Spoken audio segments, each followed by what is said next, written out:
And you know why? No. Because there's no crying in baseball. There's no crying in baseball! No crying! No crying in baseball, huh? It seems more and more these days that isn't the case. Crying is the most common physical result of an emotional release on all ends of the emotional spectrum. Crying can be happy. Crying can be sad. Crying can be funny. It's just the symbol of emotions being let out from inside all at once. Sports are very emotional at their core. If you don't believe me, just go on YouTube and find clips of people smashing their TVs over the outcomes of games. No! Games, actual human beings invest their lives into playing. Day in and day out, year in and year out. There's record of the Cherokee tribe of Native Americans using a version of stickball as a substitute for war. That's how primal sports can be at their core. Emotional competition where the goal is to win at any cost. So if you break sports down to that, the participants crying over not getting the desired outcome kinda makes some sense.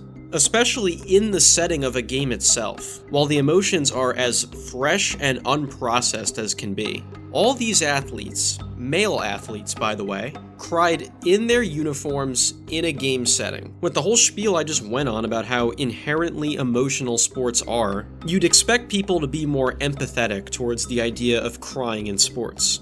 But it's not always how that's received. Roki Sasaki may have been the most talented pitcher on the planet before he even reached his 22nd birthday. As a 20-year-old in Japan, he very nearly threw 2 perfect games in a row in the second most advanced baseball league in the world. He was dominant, but still not truly maxing out his potential because he wanted to be ready and healthy to make a jump to the first most advanced baseball league in the world, MLB. He sacrificed many millions of dollars in potential earnings to come to America earlier than the age where he could have his highest possible dollar figure. And part of why he left early was, seemingly, interest in joining the defending world champion Los Angeles Dodgers. The Dodgers are the premier team for Japanese talent coming into the 2025 season, and adding a pitcher of Roki's talent for cheap created some jealousy and animosity amongst non-Dodgers baseball fans. They would have preferred to see him join anyone else, frankly, instead of the defending champs with a near monopoly on top-end Japanese talent as is. So when Roki's first few games in MLB didn't go as planned, speculation was starting to grow about what could be wrong with him. The dream wasn't going as planned. When Roki left his second career game with a second straight disappointment to start his career, cameras caught him in tears in the Dodgers dugout, clearly overwhelmed by the emotion of his failure. And the public took to dunking on him more. Widespread perception was that Roki was soft. And many Dodgers detractors saw it as some level of karma for joining what was already the best team in the land for a much lower pay. Compare that to when his Dodgers teammate Freddie Freeman was seen crying on the field. From the day Freddie Freeman came up for the Atlanta Braves, he was a beacon of light for that team. His meaning to the Braves almost cannot be overstated. He was good every single one of his 11 years there. He was one of the best first basemen and best Braves of all time, an MVP in 2020, and the constant from an era of good baseball closing, wallowing in the darkness for a few years, and coming out as winners with Freddie as the unquestioned leader in Atlanta. The Braves and Dodgers matched up in the playoffs 3 times from 2018 through 2021. LA made quick work of them in 18, the Braves way overachieved that year, and Freddie's contributions helped lead a young, unproven team to the playoffs. They rematched in 2020, with the Braves jumping out to the early lead against the Dodgers, needing just 1 win in the last 3 games of the series to knock them off and go to the World Series. They failed. Dodgers come back, send the Braves home, and win the World Series themselves. The Braves start out slow in 2021 and lose Freeman's co-star Ronald Acuna Jr. to a season-ending injury over the summer. But then, they build back up, creep back into the playoffs. Freddie hits a huge home run to advance them to another rematch with the Dodgers, and this time, they win. Not just that series, but the next one too. The Atlanta Braves are world champions. Freddie Freeman, who had been through it all in Atlanta, caught the final out at first base. And that was the very last thing Freddie did for the team.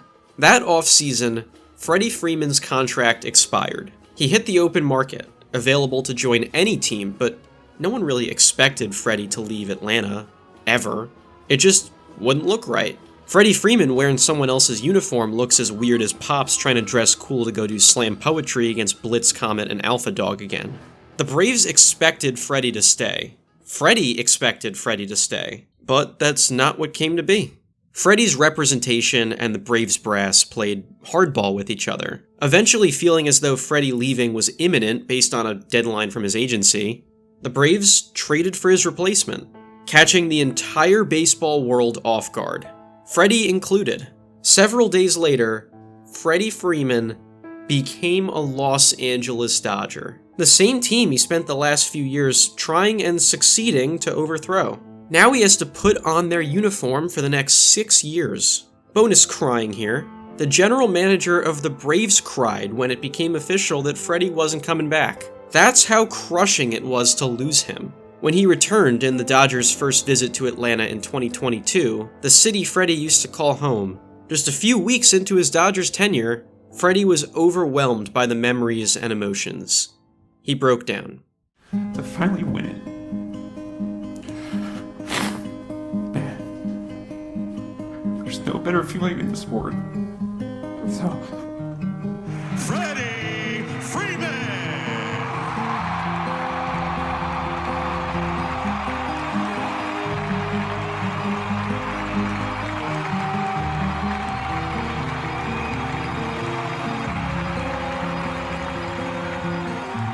It broke his heart to be on the other side. It touched him when he took his son to a diner for breakfast before the game and received non-stop applause. It touched him when he counted 14 Braves fans wearing his Braves jersey just on the way into the ballpark. And it made the emotions he seemed to have had all along come to a head. He never wanted to leave this place. A little over 2 months after this game, Freeman fired his agent. Reports said that Freddie was angry about how his free agency played out. Clearly. And his response to being asked about the people who believe he still wished to be a Brave didn't really say no to that. He used the word grieving to talk about leaving this team, for goodness sake. In 2024, Freeman would have one of the greatest performances in World Series history, guiding LA to its second championship in 5 seasons. And yet, after all that, he still might be reminiscing about what it was like to do it in his last game as a Brave. That's the difference between Roki and Freddie, by the way. Public perception. Roki was in tears over baseball, and people called him soft because they didn't like that he was a Dodger. Freddie was in tears over baseball, and people praised him because they didn't like that he was a Dodger. In their eyes, Freddie got screwed out of the legacy he deserved with the team that he rode with through thick and thin. If Freddie broke down because he also may not have really wanted to be in this outfit, people chose to believe in how genuine those emotions were. It is a little unfair that public perception is the real driver for if a crying athlete garners sympathy or not. Like, what people think of said athlete before they cried kind of drives their entire narrative here. Let me give you 3 more guys, 2 of which are connected, that show you what I mean. I think I might be able to make the argument that the 2 most famous men on the planet are Cristiano Ronaldo and Lionel Messi. They also have been rival soccer players for nearly 2 decades, constantly linked to each other, and having each of their fans constantly argue that their preferred player is the best to ever do it, and the other is an imposter wannabe. It is impossible to follow this sport and not have a lean towards one of these 2 over the other. That's just kind of how it goes. You have your pick of these 2, that's your guy. You have the one that isn't as well. When Ronaldo and Portugal were knocked out in an upset by Morocco in the 2022 World Cup, Ronaldo left the pitch crying, thinking that that might be the final time he'd ever be in that setting for his country. When Messi left the 2024 Copa America final with injury, he was seen crying on the sideline, thinking that might be the final time he'd ever be in that setting for his country. Depending on what your opinion of Messi or Ronaldo is, fans probably said that their preferred guy was an emotional hero who laid it all on the line until they couldn't anymore. Their haters seem to see their preferred guy do the exact same thing, call the other one a soft crybaby, and hammer that isolated clip into oblivion to make fun of the guy they hate. That's how rivalries work. If you don't believe me, take a field trip to Portugal and Argentina and ask the residents about their guy crying versus the other guy crying. I'm intentionally not saying names as much because both sides do the same thing. It's all about perception. And if you still don't get what I mean, meet Caleb Williams. Caleb Williams won the Heisman Trophy as the quarterback at USC in 2022, naming him the best college football player in America. He was not on the best team, though, as USC didn't qualify for the playoff and lost the Cotton Bowl to Tulane. Caleb was the rare Heisman winner who came back for another season after winning the award, which led to sky-high expectations for him and his team. It wasn't the same kind of year. Now is a good time to mention what the off-the-field perception of Caleb generally is at this time. People don't think he's tough enough. It's extremely stupid and misguided to pick on a quarterback because you think his voice is high. I have a candy drawer at my apartment. Or, worse, that he paints his nails. Your dad would probably rather have this at quarterback than a better option with painted nails.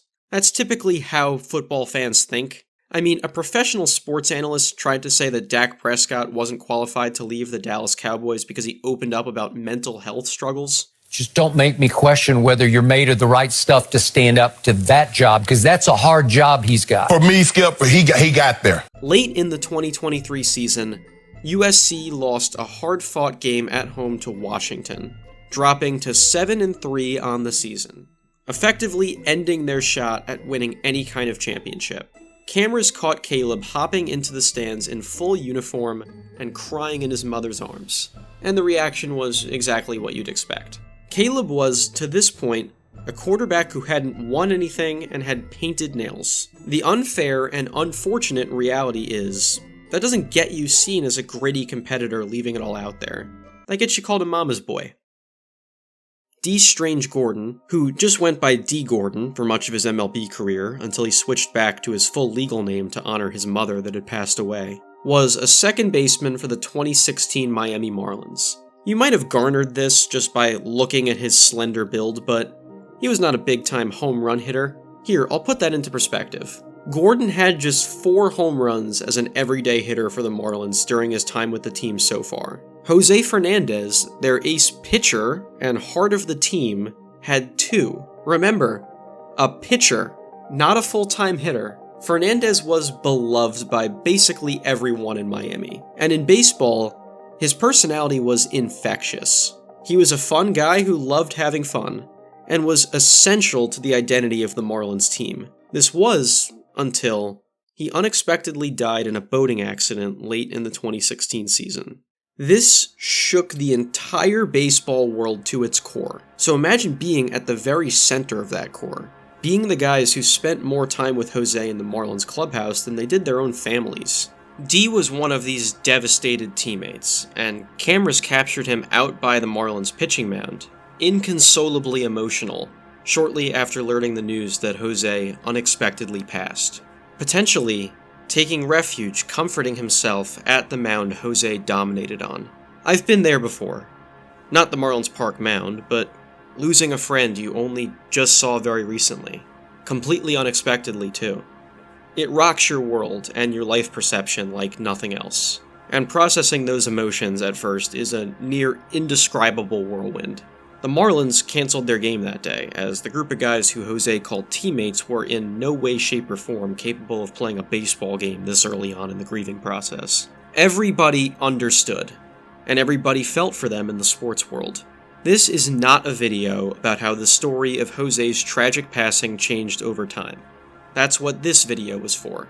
But one element of this story that has not been altered through time is what happened the very next day. The Marlins do play their regularly scheduled game the next day against the Mets, but not before an extremely moving ceremony in Jose's honor. Down on the field.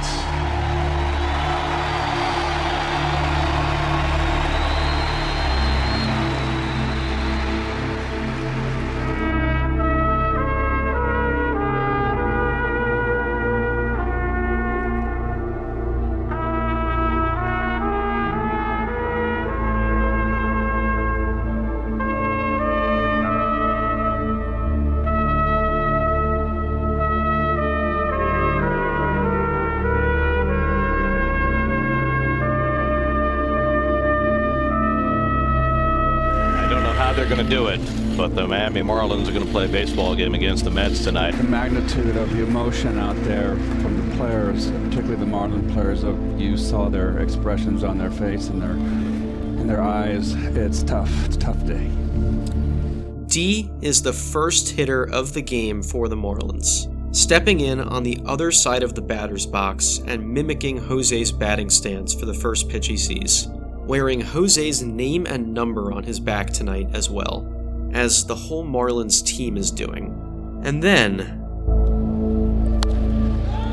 Gordon to right, it's deep, and it's gone! D. Gordon has hit it out, and the Marlins have a 1-0 lead.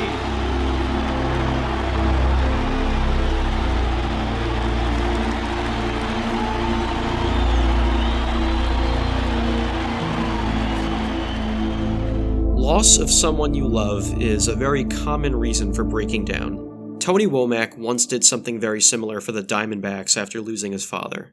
This may be the kind of grief most feared by the masses. It's an inevitable part of life that never, ever fails to hit you hard. And this time, an entire sport got to channel its grief of losing one of its stars through the player who best showed what everyone else was feeling. Noshan Moreno was a fifth-year running back for the 2013 Denver Broncos when cameras caught him crying during the national anthem before a game. This one garnered a reaction none of the others here have. They turned it into a meme. And for good reason, I guess. These are some of the fattest tears I've ever seen. But then the question was immediately asked, how on earth was Noshan crying this much during the national anthem of all things? Was he just so overwhelmed by his patriotism that American ideology just broke him down in front of TV cameras? No. So then, what could it be? No one really knew. Most times this clip gets shown, it's just a clown on the very visible, absolutely massive teardrops that ran down his face. Let me assert right here, I don't think you'll ever view this the same, least of all meme on it, when you have the bigger picture. Here's really why he was crying. Did you know that Noshan Moreno often lived in homeless shelters as a child? Or that he was born to teenage parents, not ready to raise a son in this world? He never had a true steady home for much of his childhood. That it took him until middle school to have something most of us completely take for granted. A bed that's yours, provided in a stable home with someone who loves you, no less. And that after he finally settled down, living with his grandmother in New Jersey, he became possibly the single greatest high school football player in the state's history. I grew up in Middletown, New Jersey, the same town Noshan put on the New Jersey high school football map close to a decade before I started high school. Everyone, and I mean everyone, growing up in this town knew who Noshan was and how good he was. I had guidance counselors who would try to use him as a metaphor for life. So, he went from childhood homelessness to high school star to star running back at Georgia in the best college football conference in the land.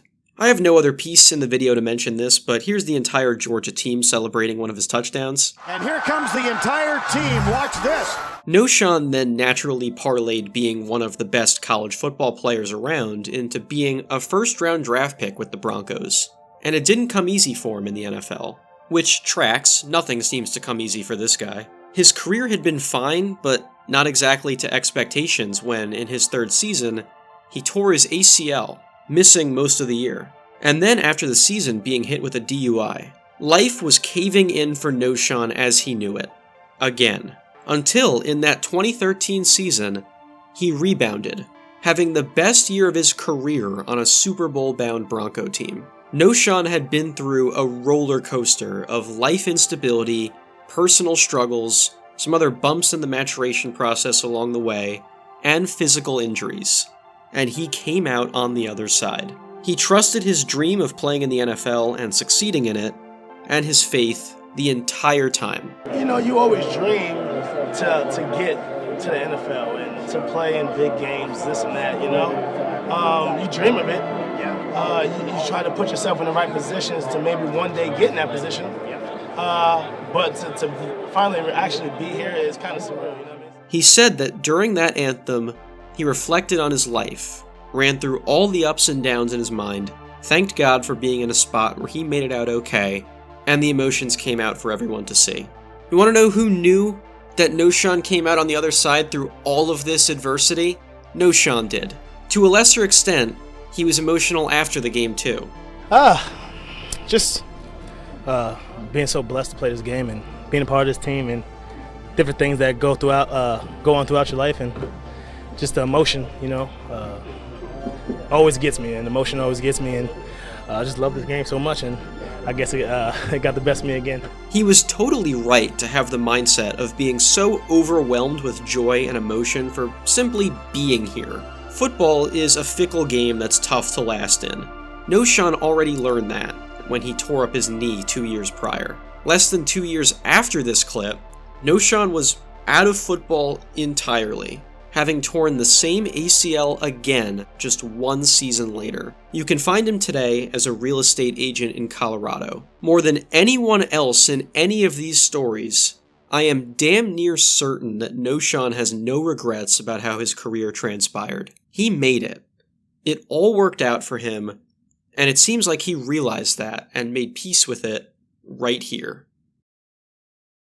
Baseball players who come from Latin countries pursuing the dream of being an MLB player sign with MLB teams young. Wilmer Flores signed with the New York Mets on his 16th birthday. Young enough that when his mom bought him a car with the signing bonus, Wilmer didn't even know how to drive yet. For exactly the next 6 years, making his big league debut for the Mets on his 22nd birthday. Based on how late he came up in 2013, he was a rookie for both that season and the next, getting his feet wet in MLB on some non-playoff Met teams. But in the summer of 2015, the Mets needed to load up on some extra talent to supplement a group that was making the leap towards a playoff push. Flores was young, unestablished, and not exactly setting the world on fire. My on-base percentage in YouTubers versus D1 players baseball is higher than Wilmer's was at this point in the season. So the Mets brass was okay with moving him in exchange for a better player who could help the team win right now. A trade was agreed to that would have sent Wilmer to the Milwaukee Brewers in exchange for Carlos Gomez, a former Met who got traded for a better, older player at age 22. Gomez represents the kind of career path Wilmer could have, just not as a Met, it seems. Wilmer catches news that there's buzz he'll be traded in the middle of a game, realizing that the only team he's ever known, and the only one that he's been with since he was basically an infant by baseball standards, just gave up on him. And he was going to have to leave his entire baseball journey and every relationship he ever made here behind. This gets to him in real time, in a game setting for everyone to see. Fans, show him love as soon as they possibly can. And a nice big hand for Wilmer Flores as he comes to bat. Most of these fans know that Wilmer's about to get traded. With social media being such these days, everybody knows what the situation is. It's a little odd that Wilmer's still in the game, but the fans giving him a nice send-off here. Only something weird happened. There is no trade. Whatever has been speculated over the course of the evening has not and will not transpire. I got emotional, and when I came in, they told me there was no trade. Well, I was sad, being a Mets forever. Everybody in the ballpark thinks he's traded, but him, because I haven't said anything to him. How would you react? You guys think these guys are stone cold robots? They're not. They're human beings who have emotions. And this kid's upset. I mean, he's sad. He's been a Met his whole life, and he wants to probably be a Met. But I don't know what's going to happen. I know anything can happen. It's all part of the game.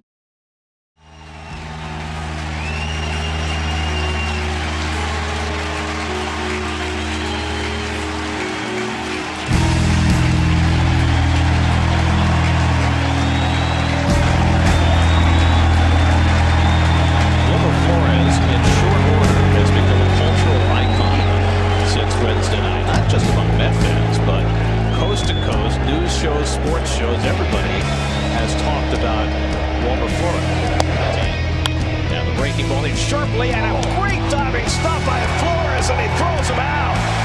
Oh, wow. And he is getting as rousing an ovation from this crowd as any Met has got all season. Well, this game began with the Wilmer Flores standing ovation chorus. We'll see if he can end it the same way. Flores drives it deep left center field. Taylor back near the wall. It's out of here! Flores ends it with a home run! Wilmer Flores night at Citi Field comes to a fitting close, and the Mets win it 2-1 in 12. And if there's any crying in baseball tonight, they are tears of joy and not despair. If someone would have told you 2 nights ago.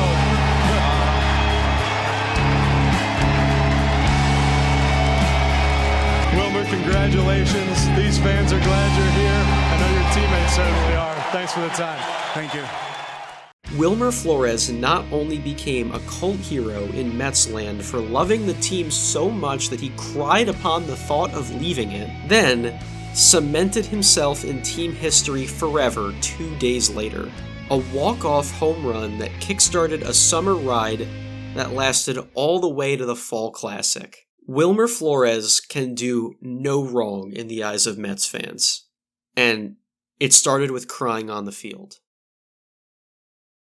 Rory McIlroy surged through the early 2010s as one of the best young golfers in recent memory. In 2011, he won the US Open. In 2012, he won the PGA Championship. In 2014, he won the PGA Championship and the Open Championship.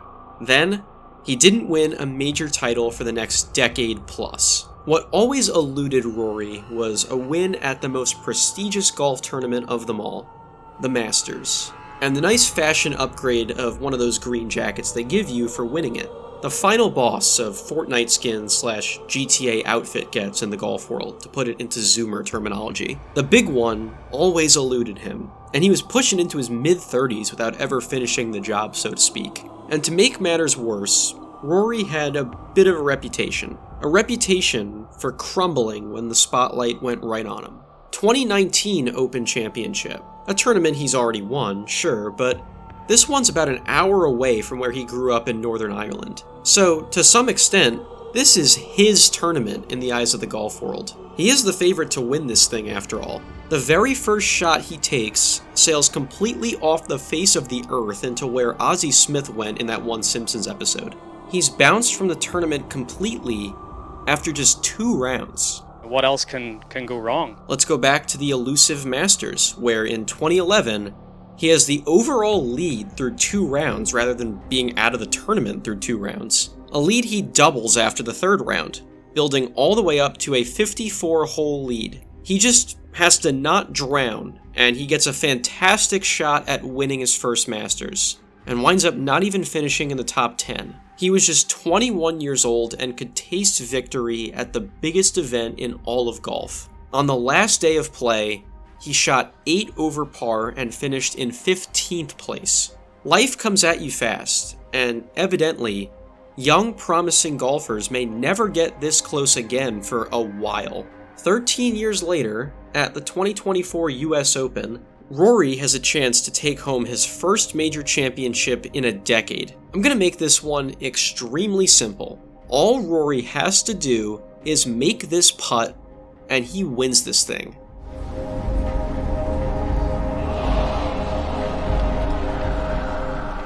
Oh my god. His opponent storms back and steals the win out of thin air. The Daily Mail calls this the biggest choke in the history of golf. Coming up short yet again. Rory's one of the best to ever play. And being able to fight against a great like that is pretty special. For him to miss that putt, I'd never wish it on anybody. It just happened to play out that way, and he'll win multiple more major championships, there's no doubt. Who doesn't give him that class is basically everyone else. The overwhelming narrative, now more than ever, is that Rory is a choker. Nothing else mattered in his career other than his failures and his consistent poor play when crunch time arrived. And of course, he still hadn't won the big one. Well, let's move forward to the next big one. Amazingly, all roads lead back to exactly where Rory was a year ago. All he has to do is sink one last putt, and he will finally exorcise the demons winning his first Masters.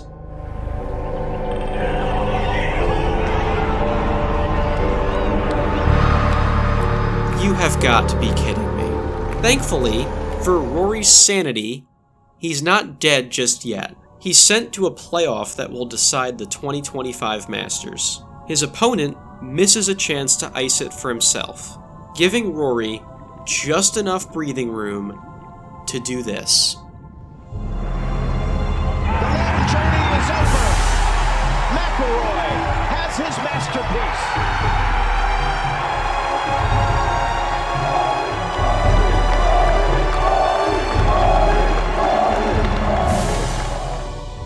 An entire career's worth of emotions coming to a head. Rory McIlroy has won the Masters. He has now won every significant tournament there is, and he is no longer a choker who couldn't do it. I wake up the next morning and I'm like, did that happen? And then I see this thing sitting in the corner of the room. I'm like, yeah, that happened. Yeah. All the past failure has now been forgiven. He proved to the entire world that he could do exactly what he just did. One more thing I want to show you. Take a look at the photo credit for this impeccable shot of Rory letting all that emotion rip on the green the moment he won. Yes, that Ken Griffey Jr. So, we've seen what happens when a career's worth of waiting for the big win does for your emotional state when it actually happens. But what if the wait on the line isn't just for you? It's for the city you call home. LeBron James grew up in Ohio as the single most publicized young athlete in history. He was on the cover of Sports Illustrated right after turning 17, being dubbed the Chosen One. The basketball world basically set him the most unfair bar ever. Be the greatest player of all time, or you fail.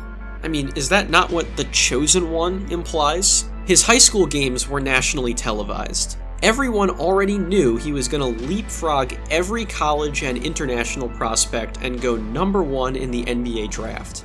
And the race to have the lottery rights to select him consumed the entire sport. Watch this clip of the winning team's front office learning they were going to get to pick him.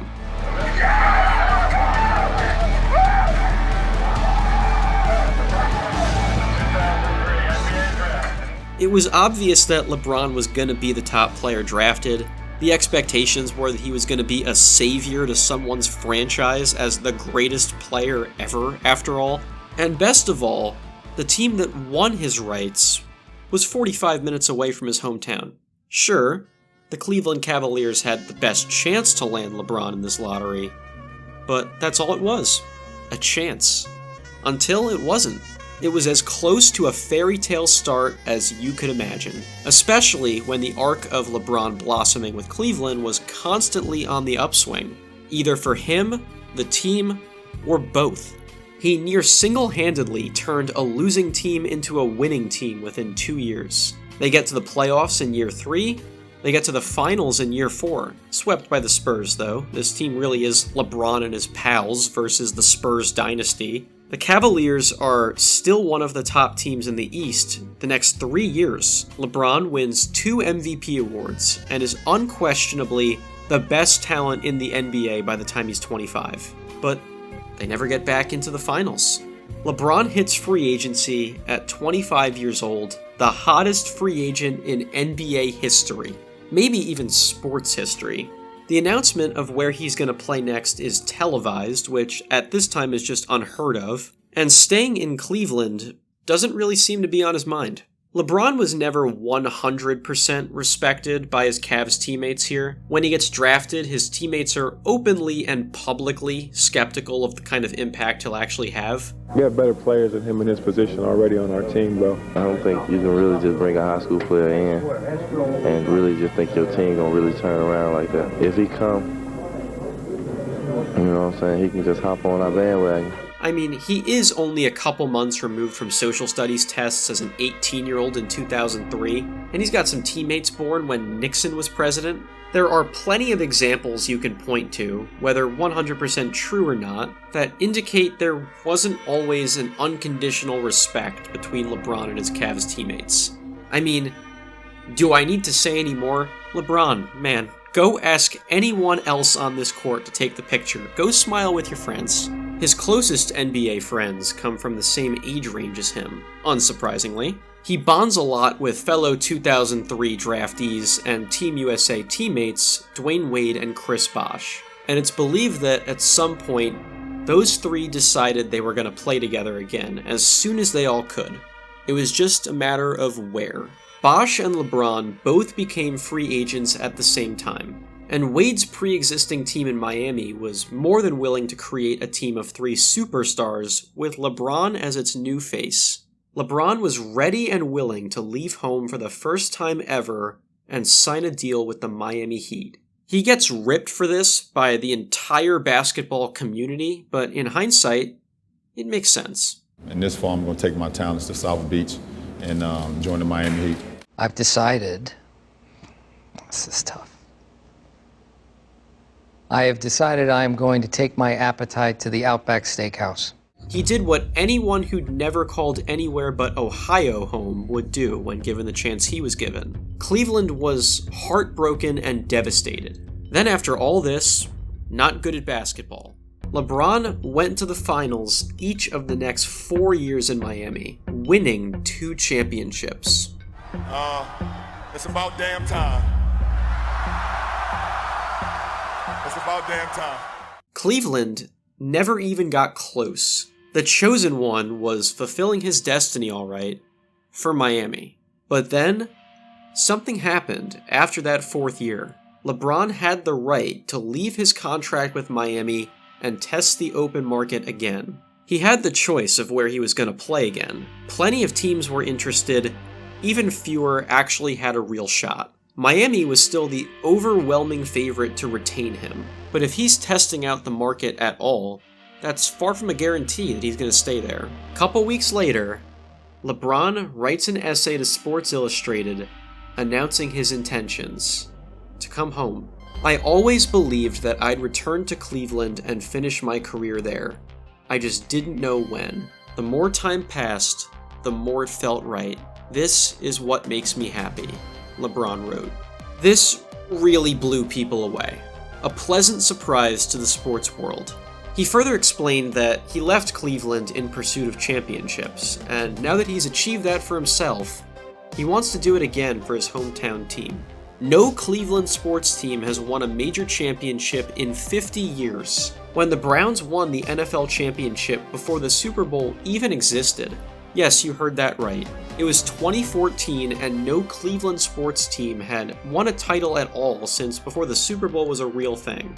LeBron wanted to give his hometown team that chance, and he liked what he saw under the hood after he left. The benefit of being terrible immediately after LeBron left was that they got younger, they won the lottery again, twice, and they used that draft capital wisely. A budding Cavs team that gets LeBron back?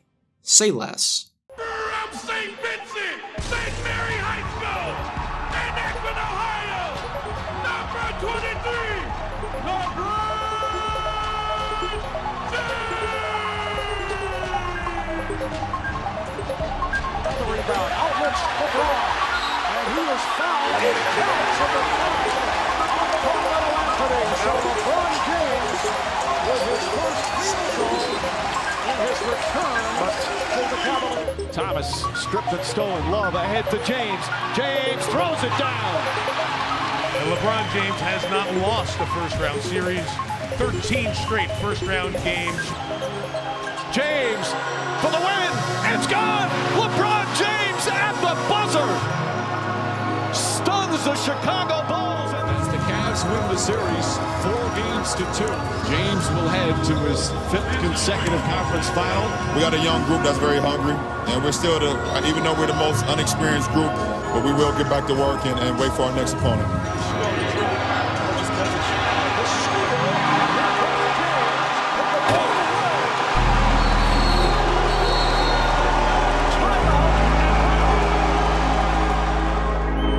We've worked our tail off all season to get to this point, and to be able to represent the Eastern Conference in the NBA Finals is the ultimate, especially in this city. Congratulations, and to all your teammates. The 2015 Eastern Conference champions heading to the NBA Finals, the Cleveland Cavaliers. LeBron becomes the first player since the 1960s to play in 5 straight finals. But with some of his top teammates hurt during the finals, the Cavs get exposed for not being at full strength and lose the 2015 finals to the Golden State Warriors. So close, yet so far away from achieving the dream. LeBron willed his team back to the same spot he peaked with them at, but the job has yet to be finished. The bar in Cleveland is sky high though, with LeBron back and having gotten the finals experience again. This team fires its coach the next year while they have the best record in their conference. It is all hands on deck to win at all costs, and it is a wild scene here in Cleveland. At least, in LeBron's mind it is, considering it's widely believed LeBron got the coach fired. He claims it caught him off guard. No one really believes him though. And for some reason, he unfollows the team on Twitter during the season. Never really found out what was going on there. Amazingly, in spite of the chaos, and because he's LeBron on a mission, the Cavs finish the regular season with the best record in the Eastern Conference, sweep the Pistons in the first round, sweep the Hawks in the second round, and get mildly inconvenienced by the Raptors in a 6-game series to set up a finals rematch with the Golden State Warriors. The Warriors, at this time, are coming off a year where they break the record for most wins in NBA history. And they just survived being down 3-1 in the Western Conference Finals to storm back and win. They are as hot and seemingly as invincible as any NBA team has seemed in decades. LeBron and the Cavs need to beat them to achieve the dream. Golden State wins each of the first 2 games convincingly, as teams this good are generally expected to. When the series shifts to Cleveland, the Cavs win Game 3 convincingly this time, and LeBron has one of his best games of this playoff run so far. And the Golden State Warriors, with a huge win on the road, take a commanding 3-1 lead in these NBA Finals. LeBron James and the Cavs now in a big hole as they head back to Oakland. The Cleveland Cavaliers are in a position no team has ever come back from. Down 3-1 in the finals when you need 4 to win. You now have to beat the best team in history 3 straight times and twice in their own building to win. James fakes, James drives, James finishes, and the foul. James steps back, he tries another 3. That's good, LeBron James from downtown. Off to the races, drive past Irving, gets inside, layup blocked by James. Iguodala with a good push, and James.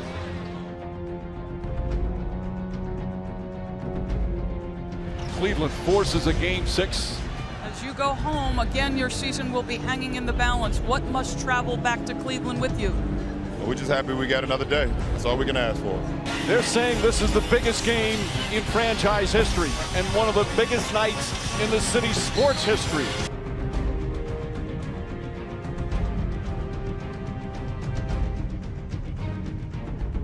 Mama, there goes that man. Out comes LeBron James. LeBron lobs the rim to Thompson. Oh, what a catch! And oh, what a dunk by Thompson off a brilliant LeBron James feed. Golden State didn't score as James lines it up and hits a 3. LeBron James, his second 3-pointer. And the lead back up to 19. And there's the buzzer. Game 7, Sunday night in Oakland. At the end of the day, let's just go out and play and see what happens. And we've been able to beat a great team. 2 straight games to force a Game 7. And I can't wait. Game 7 of the 2016 NBA Finals may be the single most iconic game in NBA history. Don't believe me? Look at the views it racks up on YouTube. And you want to see why this game is so iconic?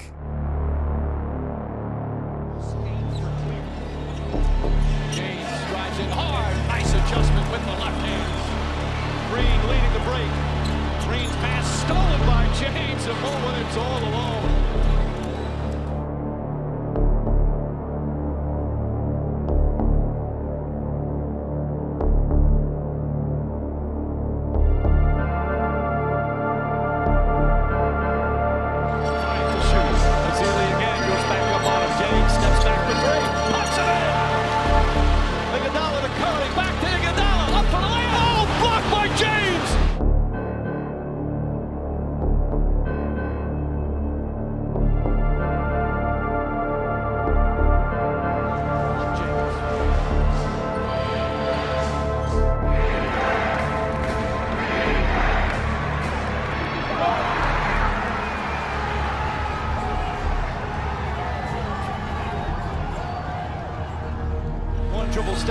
puts up a three. Won't go. Rebound tip taken by Spades. Final second. It's over. It's over. Cleveland is a city of champions once again. The Cavaliers are NBA champions.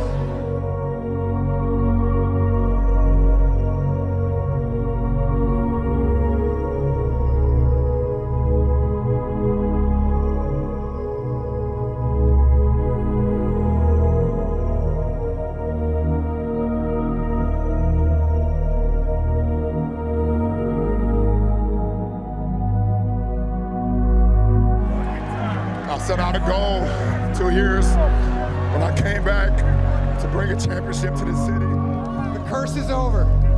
The 52-year drought has come to an end. Let me present the championship trophy.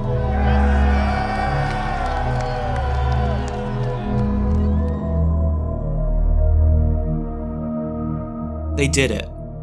The Cleveland Cavaliers became NBA champions. The first sports title in this city in more than 5 decades. And oh man, to say they were thrilled to see it would be the understatement of the millennium. One of their own, LeBron James, the chosen one, who first got this taste thousands of miles away playing for Miami, came back and pulled his hometown team to heights it had never seen before. And he knew it right away. That is what sports are all about.